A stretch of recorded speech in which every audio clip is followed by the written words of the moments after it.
गावामध्ये कोसळतो आणि ही दुर्दैवी घटना पाहण्याचा आपल्याला योग येतो ही अत्यंत दुर्दैवी बाब आहे।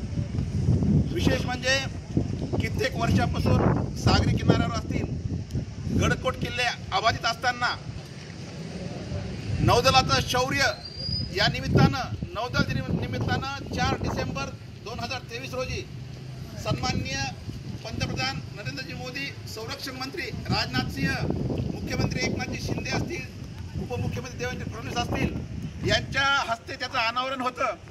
आणि तेव्हाच छत्रपती शिवाजी महाराजांचे वंशज संभाजीराजे भोसले यांनी पत्र लिहिलं होतं की हा जो पुतळा केलेला आहे तो शास्त्रानुसार नाहीये, हा पुतळा बदलण्यात यावा। त्याचबरोबर ते काम चालू असताना स्थानिक लोकांनी तक्रार होते हे मला थोडा प्रश्न पडलेला आहे। पण अशा व्यक्तीवर कडक कारवाई झाली पाहिजे।